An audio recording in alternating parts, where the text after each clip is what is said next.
فالآن باشروہن وابتغوا ما کتب اللہ لکم وکلوا واشربوا، اب سحری کا حکم آ گیا، وکلوا واشربوا حتی یتبین لکم الخیط الابیض من الخیط الاسود من الفجر، اور کھاتے رہو اور پیتے رہو یہاں تک کہ تمہارے لیے فجر کے وقت کے اعتبار سے سفید ڈوری سیاہ ڈوری سے بالکل علیحدہ ہو جائے۔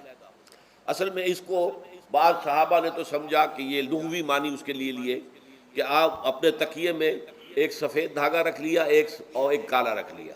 اور دیکھتے رہتے تھے جب یہ سفید اور کالا علیحدہ علیحدہ نظر آنے لگے تو پھر روزے کا رکھنے کا وقت شروع ہو چکا اور اب کھانا پینا بند کر دیا جائے۔ فرمایا گیا یہ مراد نہیں ہے،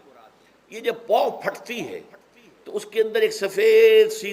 لکیر جو ہے افق کے اوپر آتی ہے، یہ ہے مراد، کہ وہ جو سفید لکیر ہے وہ ظاہر ہو جائے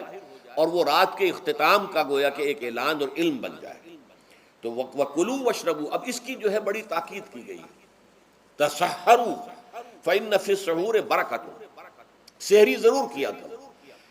اور یہ در حقیقت برکت کا ذریعہ ہے۔ یہ بھی آپ نے فرمایا ہمارے اور یہود کے روزے کے مابین جو فرق ہے وہ سحری ہے۔ یہ سحری چونکہ روزہ جو ہے وہ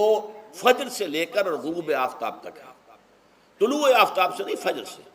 جبکہ وہ سپیدہ سحر جس کو ہم کہتے ہیں نمودار ہو جائے۔ طلوع آفتاب کو ابھی 1.5 گھنٹے بعد ہوگا کہیں جا کے،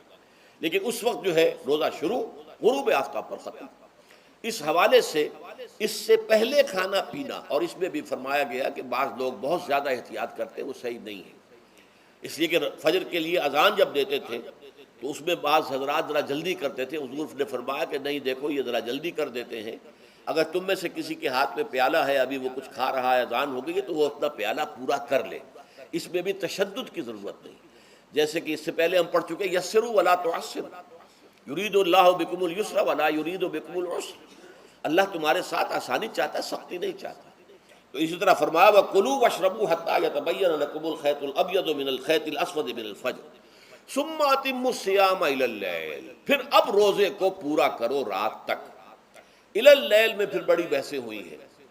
اس لفظ کی مناسبت سے اہل تشیع اس کے قائل ہیں کہ جب کہ خوب اندھیرا ہو جائے، لیکن اہل سنت کا اجماع ہے کہ غروب آفتاب اس سے مراد ہے، اس لیے کہ آغاز رات کا غروب آفتاب کے ساتھ،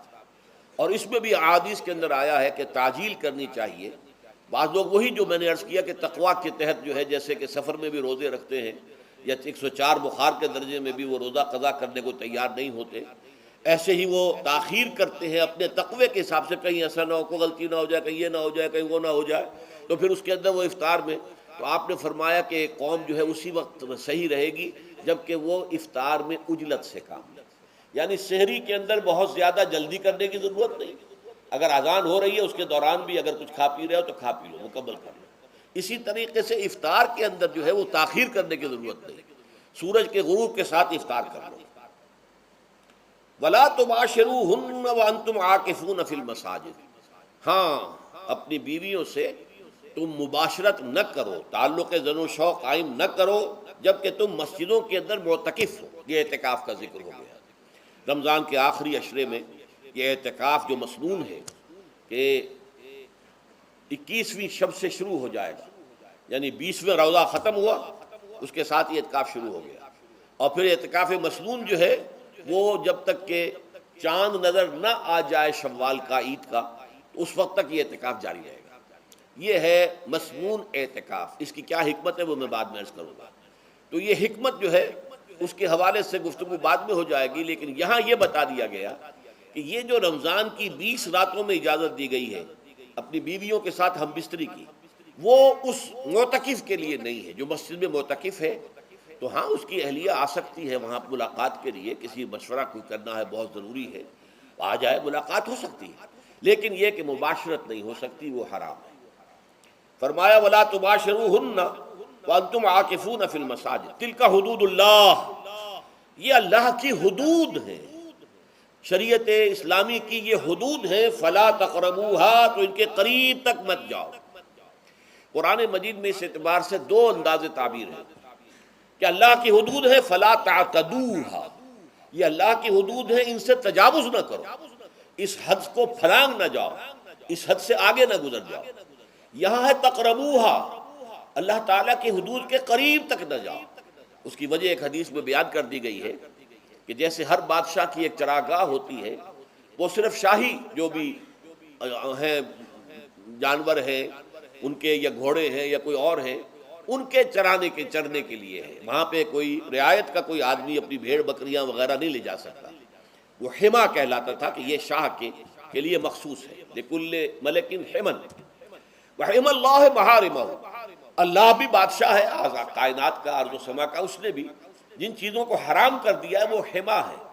اس میں داخل نہیں ہونا تمہیں۔ تو فرمایا کہ جو چرواہا اپنی بھیڑوں کو بالکل اس کی آخری حد تک لے جائے گا تو اندیشہ ہے کہ کوئی بھیڑ کوئی بکری چھلانگ لگائے اور اس چراگاہ میں داخل ہو جائے۔ اس لیے کیپ ایٹ اے ڈسٹینس، ایک فاصلے پر رہو۔ احتیاط کا تقاضا یہ ہے کہ اس آخری حد کے قریب نہ جاؤ، فلا تقربوہا، اس کے قریب نہ جاؤ۔ ان حدود کی تو سختی کے ساتھ پابندی کرنی ہے۔ ان کے لیے یہ ہے کہ ان کو نہ صرف یہ کہ ان سے تجاوز نہیں کرنا، بلکہ ان سے ذرا کچھ فاصلے ہی پر اپنے آپ کو رکھنا ہے۔ کذالک یبین اللہ آیاتہ للناس، اسی طریقے سے اللہ تعالیٰ واضح کرتا ہے اپنی آیات کو لوگوں کے لیے، وَلَعَلَّهُمْ يَتَّقُونَ، اور تاکہ وہ پھر تقویٰ کریں، بچیں۔ جب احکام معلوم ہو گئے اب بچنا آسان ہے، جب احکام معلوم نہیں تو اندیشہ ہے کہ کہیں کسی حرام کے اندر جو ہے وہ ملوث ہو جائے۔ جیسے کہ ایک حدیث میں آتا ہے کہ الحلال بین والحرام بین وبینہما مشتبہات، حلال کیا ہے یہ بھی واضح ہے، حرام کیا ہے یہ بھی واضح ہے، البتہ ان دونوں کے مابین کچھ چیزیں ہوتی ہیں متشابہات، پتہ نہیں حلال ہے کہ حرام ہے، تو تم بچو، ان چیزوں سے بھی بچو، اس لیے کہ اس کے اندر حرام ہونے کا اندیشہ ہے نا، لہذا ان سے بھی بچو۔ جو صریحاً حلال ہے اسی پر اکتفا کرو، جن کے بارے میں تعین نہیں ہو پا رہا ہے کہ وہ حلال ہیں، البتہ یہ بھی ثابت نہیں ہو رہا ہے کہ وہ حرام ہیں، تو ان سے یہ تقویٰ کا تقاضا ہے۔ اگرچہ قانونی اعتبار سے یہ کہا جائے گا کہ وہ مباح ہے، جس شے کی حرمت کا ثبوت ہمیں کتاب اللہ اور سنت رسول سے نہ ملے وہ مباح ہے، لیکن یہ ہے کہ تقویٰ کا تقاضا یہ ہے، قانون کا تقاضا یہ کہ مباح کو آپ اختیار کریں گے تو آپ پر گرفت نہیں ہوگی، اس لیے کہ اس کی حرمت ثابت نہیں ہے، لیکن تقویٰ کا تقاضا یہ ہے کہ آپ صرف اس شے پر اکتفا کریں کہ جس کے حلال ہونے کے لیے ثبوت اور دلیل موجود ہے۔ تو یہ ہے کہ تلک حدود اللہ فلا تقربوها کذالک یبین اللہ لکم للناس آیاتہ للناس لعلہم یتقون۔ یہ احکام ہے تکمیلی روزے کے، جس کے ضمن میں میں نے کچھ احادیث نبویہ کے حوالے سے بھی ان کی مزید وضاحت کر دی۔ اب آئیے تیسری بات، روزے کا اصل حاصل کیا ہے۔ اب پہلی آیت پر ہمیں توجہ دینی ہوگی، یا ایھا الذین آمنوا کتب علیکم الصیام، اہل ایمان تم پر روزہ فرض کیا گیا، لکھ دیا گیا، طے کر دیا گیا۔ اگرچہ جیسا کہ میں نے عرض کیا یہ ابتدائی حکم ہے اور اس میں وجوب علی تخییر وہ بعد میں آ چکا دوسری آیت میں،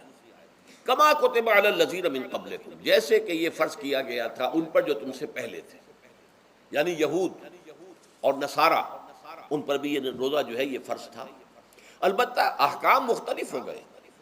جیسے جمعے کا دن اور جمعے کو چھوڑ کر یہودیوں نے سبت کا دن اختیار کیا، عیسائیوں نے جو ہے وہ سنڈے کو اختیار کر لیا، لیکن احکام میں فرق ہے۔ وہاں پورے سبت کے دن، ہفتے کے دن کاروبار دنیاوی مطلقاً حرام، لیکن ہمارے ہاں شریعت کے اندر آسانی پیدا کی گئی